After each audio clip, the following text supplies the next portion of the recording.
that would then go all the way down, go up to your jacket and also the electrical gloves. As you can see, I am rocking my electrical gloves right now, but they're not plugged in, obviously.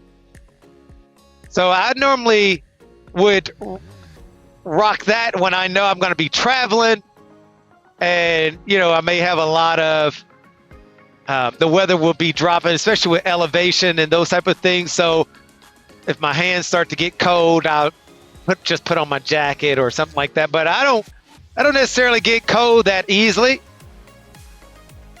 So this right here, what I have on, is great. Like I said, it's 30 degrees out. I feel great. And there's no complaints. I don't see a need for me to put on electrical gear. But leave me a comment of what was the coldest weather you have ridden in. Coldest weather. I'll tell you now, mine was 7 degrees Fahrenheit. 7 degrees. But I mean, look at this. You don't get all of this in the summertime. You don't get to see through those trees to really see what's going on out there. But yeah, 7 degrees has been the lowest that I have ridden in, and I had my electrical heated gear on, and I'm gonna tell you, I was nice and toasty and was ready to roll. For me, the one thing about riding in the wintertime that I just don't necessarily like is the time it takes, to put on the electrical gear. You have to put on your socks, then your pants, and then, you put your jeans over that, then your jacket, and those type of things, and having to plug up to the bike. That just takes too long versus the summertime. So for me, yeah, that is a downfall, is the time it takes for me to get ready. Another downfall, obviously, would just be the road conditions. I take my time. As you can see, the roads are not icy, but I do try to keep my wheels on the dry parts of the road, when possible, right? Especially in the curves or whatnot. And also just making sure that you just take your time, and so that you can really gauge the corners, gauge the road itself. Like this pickup truck in front of me, he is actually, at first he was taking his time, and then he saw me behind him, and he kind of picked it up a little bit. But as you can see, I don't know if you guys can see my gauge or not, but just doing 45, 50 miles an hour back here on these good country roads. You can see the creek over there very well.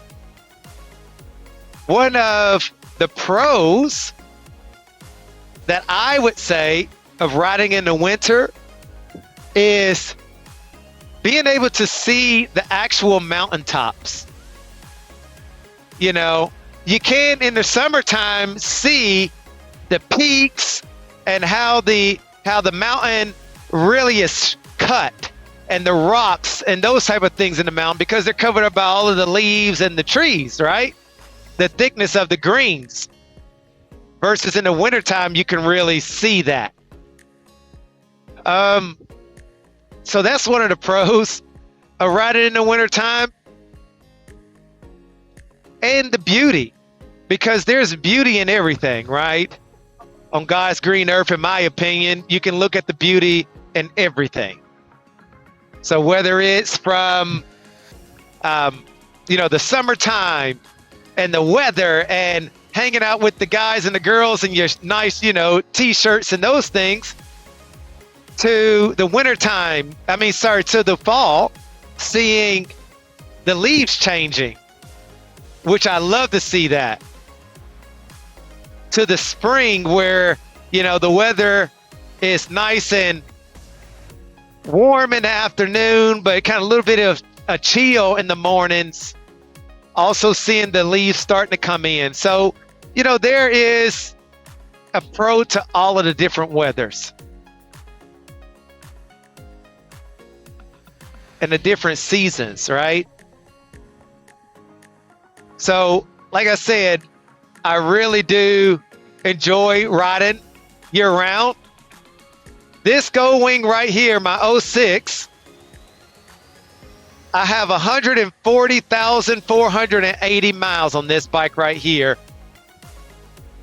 And that number there is pretty darn low that I put on here, because I have my 23 that I now have 40,000 miles on, because I love riding year round and just enjoying the motorcycle, because this right here is what I consider my piece, right? Like, I don't know if you guys could see all that I could see here. You can look straight through the trees, seeing that house up there that is, definitely, probably during the summertime, you wouldn't be able to see an abandoned house up there.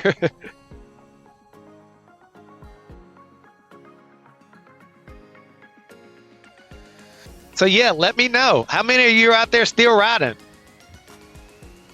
And if you are in the Lexington area, or, the Richmond area, even Louisville area, let me know. I'd love to link up with you and ride if you need people to ride with. If we just want to ride somewhere for lunch, especially on the weekend, mostly for myself for lunch, would be fantastic. So, yeah, just let me know. Oh, yeah. I just thought of this. Another downfall of riding in the wintertime is, depending on where you're at, if you have the salt on the ground, right? Salt being on the ground really does, do things to your bike. But for me, I have a hose and a pressure washer, so I like to make sure that I pressure wash my bike down, especially up under the bike, after every single ride. Every single ride, get your hose, get that salt off the bike, and I do not have any rust or anything on my bike. So, and that's me living up in the Chicago area, riding year round, and also down here in Kentucky, which right now we don't really have salt on the ground. Like, look through there. I don't know if you guys can see that, but how beautiful the road is coming through here. And I just take my time. It's a nice big curve, actually, and it gets deeper. So now let's talk about what my big bro Slappy was asking me about. So I don't have the questions up in front of me because I'm driving right now. I'm riding. But from what I can remember, he asked me, when was the first time how old was I? Yeah, how old was I when I got my first motorcycle? Well, my very first motorcycle I started when I graduated from undergrad in 2014. In 2014, I bought my very first motorcycle, which was a Valkyrie. It was a Valkyrie. I think it was a 700. Yes, a Valkyrie 700. I'll post a picture of it. And I'll tell you, I had that motorcycle for all of 6 months, maybe, because I started riding with a lot of my other friends they all had Gold Wings. All these guys had Gold Wings, and riding from Kentucky all the way down to the Dragon and going to all these other places that they were going, that little 700 just was not getting it. So that's when I traded that in, and I bought my Harley, I bought a Harley Ultra Classic. Here's a picture of it. I love that motorcycle. I loved it. I traded it in. I had 50,000 miles on that bike, and I have never ever had a single problem out of it. Not a leak in it or any of those things. And then from my Harley, I traded it in on my 2006 Goldwing that I'm riding right now. Rode it all the way to Dallas, Texas from Richmond, Kentucky to trade it in on this. And then in 2023, I bought this one. I bought the 23.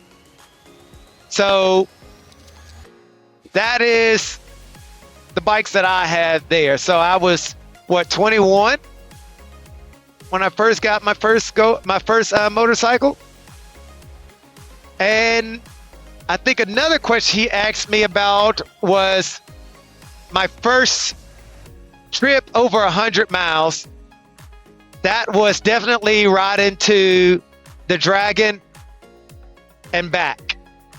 So for me, living in Richmond, Kentucky, going to the Dragon and back is just a day's trip. You know, it's like a 400-mile trip, round trip, I should say. So something in the road there, like some wet grass. Got to always watch out for that.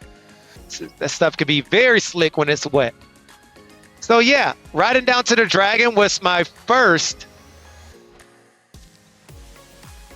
And then I started doing bigger and bigger trips from there. So going to Daytona, I've been out west 3 different times on a big trip, actually 4 different times. And I have absolutely loved going out west. Me and my wife have loved it. I think he asked me about some downfalls of trips and things of that nature. Is sometimes it's going with the wrong group of people. Now, let me be clear. You got to know what type of riders you're going out west with, or you're going on a big trip with, because everybody are not big trip material. You have those guys and that's perfectly fine. That's perfectly fine. You know, you have your friends that you go around the block with, or you go downtown, you go from this place to this place, you know, around town with. Then you have your guys who you can do day trips with. But then you also have those ones that you can go around the world with, right? What are those qualifications for me that I have noticed? If I'm going out of town, going on big trips with, it's all about personality. It's all about the personalities. You can go out there if you got a whole lot of people wanting to be, you know, in control, or people not wanting to go with the flow, you know, or, you know, holding up the group. You go to a gas station, they want to be there for 40 minutes. Not my type of people who I need to be going on big trips with, because, you know, when you have so many miles that you got to do in a day, when you're going on those big trips, especially for us non-retired people, you only got so many days to be out there and to get home and to also see and enjoy people. But you as the leader also have to be flexible as well. So, yeah, I would say that would be the big thing for me, is knowing who you're going out there with. Are they real riders? Meaning, do they know about formation? How to ride in the rain? Do they do their maintenance is their maintenance up to date on their motorcycles?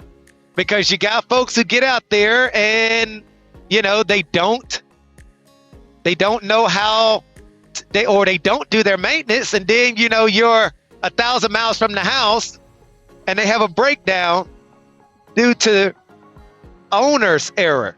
Not the motorcycle, but owner's error, right? You know, some things you can't control, but some things you can control. You come out here, go out west, you're pulling your trailer and stuff, but you didn't put new brake pads on. or your tires is not brand new before you do a 8,000-mile trip in 10 days, and you have to go to a shop and taking up time to put new tires on while you're out there. Nah, that just doesn't get it.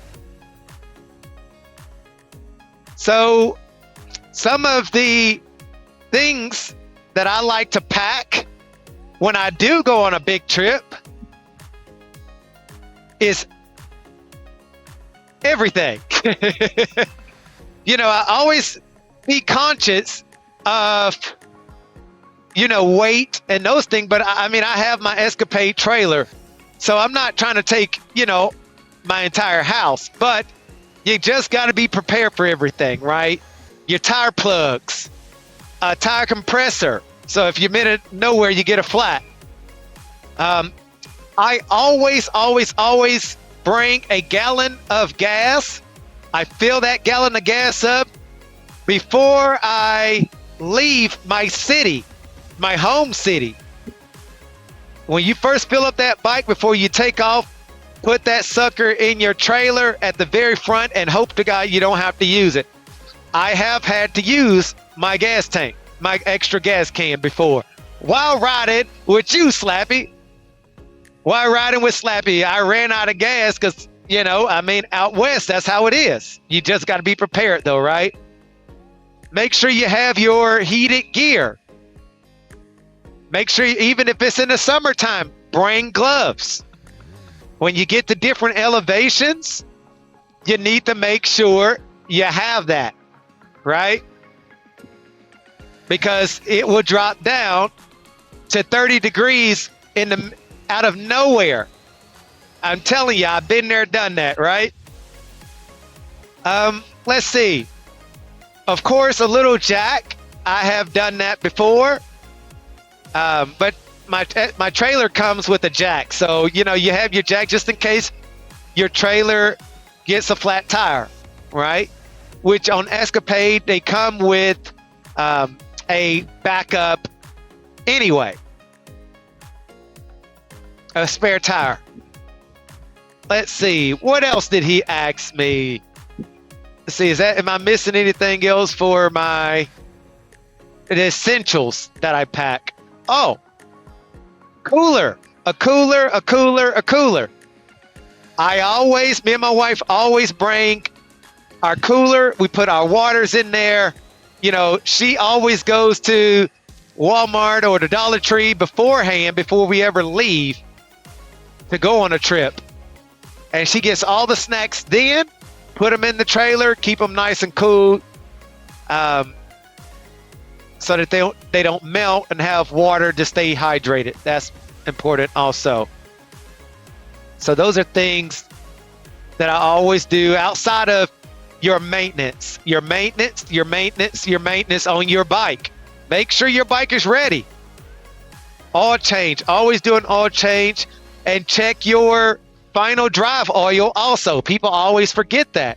Check that. Check your coolant.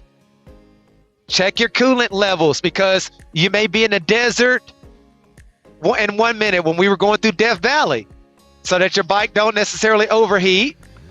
And then also check your tires. Make sure you check your tire pressures every single morning before you take off from that hotel. So those are things that I like to do when I'm on the trip. I'm very, point by point when it comes down to traveling across this beautiful country that we live in. So one of the best trips that I have been on solo-wise, or just me and Slappy, was riding out to Vegas with my big bro Slappy. We had a ball. We put in those miles, we rode, we had fun, we had good conversation, we got good footage, and that's what makes the trip. That's what makes the trip. We saw different things that we both were interested in. we both was interested in. Me, I want to see the meteor crater when we were in Arizona. Loved it. Slappy wanted to go by the petrified forest. Man, it was so cool going through both of them. Slappy looked at me. He was like, Doc, boy, I see you nerding out over this hole in the ground. That was hilarious to me, but it's so true though, because I'm a science geek. Hence, I am a doctor. So that comes with the territory, right? So loved it. That was one of my nice trips that I liked to go on, that I did go on with just me and Slappy. And I told him, I said, big bro, I will ride with you anywhere. Anywhere. You let me know if I could do it, I'm going with you. Even if I just got to go half of the way. Yeah, we had a great time. That was my first trip, my first big trip after I bought my 2023 DCT. Here are some pictures of some of our pictures that we did on that trip there. A second best trip that I went on outside of, going out west was me and my wife solo trip when we went to meet up with all of the Brawl members. We had a ball out there in Colorado. Man, we had a blast this past summer in August 2025. We had a ball. Here's some of the pictures for that. As you can see, I'm telling you, it was the right people. The trip sometimes is all about who you go with. And I am now very selective because of who I go on big trips with, and I would suggest you do the same, anybody who's out there. So it has been a ball. It really has, going on that trip out there, which was an impromptu trip. My wife and I, we have ridden all the way out to California, rode down Highway 1, saw Big Sur. And we're looking forward to going up to Maine in 2026. So, yeah, I hope you guys have enjoyed the ride and enjoyed some of the, and really take in some of the pointers that I have given from my experience.